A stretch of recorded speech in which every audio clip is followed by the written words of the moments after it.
चलो यहाँ देखते हैं हम केमिस्ट्री में, जैसे यहाँ से देखें अल्फ रासायनिक, कृषि रासायनिक या कृषि रसायन, या हम कहते हैं एग्रो केमिकल्स। हम बात करें अल्फा नेप्थाइल थयो यूरिया जो होती है चूहों के मारने का क्या है, कार्बनिक रसायन होती है। फिर हम बात करें निकोटीन, रोटिनोन, फिर एलेथ्रिन और पायरेथ्रिन की आदि जो है प्राकृतिक कीटनाशक दवा है। फिर बात करें हम झींगुर, काकरोच, चींटी, दीमक को मारने की जो है वो क्या है, कोलेरेडेन का प्रयोग किया जाता है। तो फिर हम नेक्स्ट देखते हैं अमोनिया नाइट्रेट उर्वरक है, इसमें जो है नाइट्रोजन की मात्रा कितनी होती है, 18% होती है। फिर हम बात करें बहुउद्देशीय परियोजना, बहुउद्देशीय प्रतिकर्षक जो होती है डाई एथिल टालएमाइड होता है, टालएमाइड होता है। फिर हम बात करें यूरिया नाइट्रेट, नाइट्रोजन की जो मात्रा होती है यूरिया में कितनी % पाई जाती है, 66% पाई जाती है। अमोनिया सल्फेट जो होती है आलू के लिए एक क्या अच्छा उर्वरक है। नाइट्रोजन पौधों के में जो होता है गहरा हरा रंग लाल प्रदान करता है। फिर बात करें पौधों में क्लोरोफिल जो होती है प्रोटीन का निर्माण जो है नाइट्रोजन की उपस्थिति में संभव होता है।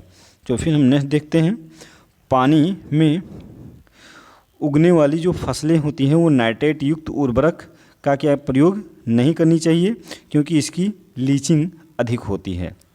फिर हम बात करें नेक्स्ट कैल्शियम साइनाइड जो होती है, कैल्शियम साइनाइड जो होती है वो नाइट्रोजन युक्त उर्वरक है। अगर हम नाइट्रोजन की कमी से पौधों में देखते हैं तो उसकी क्या होती है, वृद्धि रुक जाती है। अगर नाइट्रोजन नहीं मिलती है तो उसकी वृद्धि पौधों की रुक जाती है। फिर हम बात करें नाइट्रोजन की कमी से क्या होती है, पौधे जो आपकी फसल है शीघ्र पकती है। फिर हम बात करें ग्वानो क्या है, एक पूर्ण उर्वरक है। फिर हम नेक्स्ट बात करते हैं नाइट्रोजन पोटेशियम तथा फास्फोरस की जो मिश्रित उर्वरक होती है वो NPK है। फिर हम बात करें अम्लीय मृदा में सुधार मुख्यतः चूना पदार्थ से किया जाता है। फिर मृदा वायु में सबसे अधिक मात्रा नाइट्रोजन की होती है। और यहाँ से अगर हम बात करें नाइट्रोजन को नाइट्रेट में परिवर्तित करने के लिए क्या जीवाणु क्या होती है, नाइट्रोबैक्टर का प्रयोग करते हैं। फिर नेक्स्ट देखते हैं मृदा से नाइट्रेटस का सूक्ष्म जीवों द्वारा लुप्त हो जाना जो कहलाता है आपका वो विनाइट्रीकरण कहलाता है। फिर हम देखते हैं अक्रिय गैसें। अक्रिय गैसें हमारी कौन कौन सी होती हैं, जैसे अगर हम बात करें अक्रिय गैस, ठीक, तो हमारी हीलियम और आर्गन जो होती है वो जल से क्या होती है, विलय होती है। रेडान एक क्या है, उच्च रेडियो एक्टिव है। अगर हम बात करें नाभिकीय प्रयोग शरीर की दोषपूर्ण वृद्धि के लिए रेडियो एक्टिव उपचार की बात करें, कैंसर की आदि घातक रोगों का उपचार की बात करते हैं तो वो क्या होती है, सक्रिय जो गैस पाई जाती है वो कौन सी होती है, रेडान गैस होती है। फिर नेक्स्ट देखते हैं हम रेडान की प्राप्ति रेडियम के विघटन से होती है। अगर हाइड्रोजन के अतिरिक्त अन्य सभी गैसों से क्या होती है, ये हीलियम हल्की होती है। फिर हम बात करते हैं नेक्स्ट कह रहा है समुद्री गोताखोरों को नाइट्रोजन और ऑक्सीजन के मिश्रण के स्थान पर ऑक्सीजन और हीलियम का क्या मिश्रण दिया जाता है, क्योंकि हीलियम जो होती है आपकी वो हीलियम नाइट्रोजन की अपेक्षा क्या होती है, रक्त में अल्प विलेय होती है।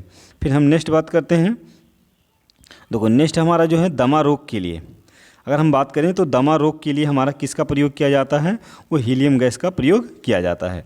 फिर हम बात करें कंपास तथा अन्य नाभिकीय यंत्रों में प्रयुक्त जो होती है वो कौन सी प्रयुक्त होती है, हीलियम गैस प्रयुक्त होती है। फिर हम बात करते हैं वायुयान चालकों के संकेत, वायुयान चालकों के संकेत संप्रेषण प्रकाश में नियान गैस का प्रयोग किया जाता है। विज्ञापनों अगर हम विज्ञापन देखें और विद्युत संकेतों और साइन बोर्डों को देखते हैं तो प्रयुक्त जो आपकी गैस होती है वो नियान गैस होती है।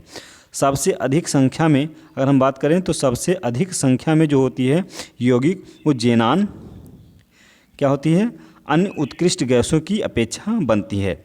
नेक्स्ट हम देखते हैं फिर गैसों का आचरण। गैसों का आचरण जो होता है, अगर हम गैसों की आचरण की बात करते हैं तो परम ताप पर वह न्यूनतम संभव ताप जिसके नीचे कोई ताप संभव नहीं है, तो परम ताप का मान जो होता है वो -273 अंश होता है, जो सबसे क्या होता है कम ताप होता है, इससे नीचे कोई ताप भी संभव नहीं है। फिर हम परम ताप जो होता है 0 पर कोई गैस क्या होती है, स्थित नहीं होती है। फिर हम बात करें वह ताप जिसके ऊपर कोई गैस को द्रवित ना किया जा सके, वो दाब कितना होता है, उच्च ताप, क्योंकि क्रांतिक चाप कहलाता है, क्रांतिक ताप कहलाता है। फिर हम बात करें निम्नतम क्रांतिक ताप जो होती है वाली गैस होती है वो हीलियम होती है। फिर हम बात करें सेंटीग्रेड, फ़ारेनहाइट और केल्विन और जो रोमर होगा, इनके बीच का अगर हम संबंध देखते हैं तो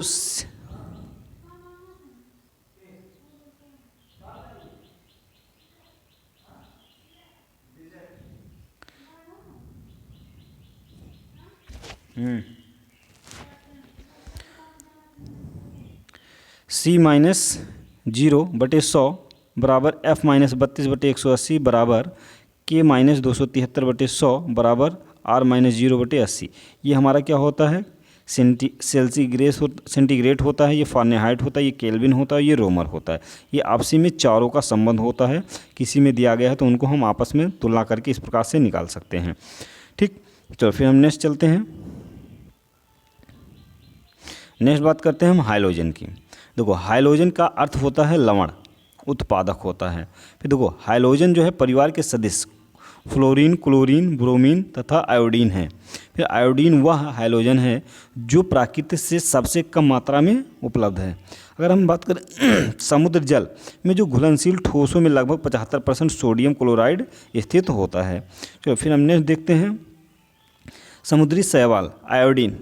अगर हम बात करें तो सोडियम, पोटेशियम आयोडाइड के रूप में पाया जाता है। फिर नींद लाने वाली दवा के रूप में हम पोटेशियम ब्रोमाइड का प्रयोग करते हैं।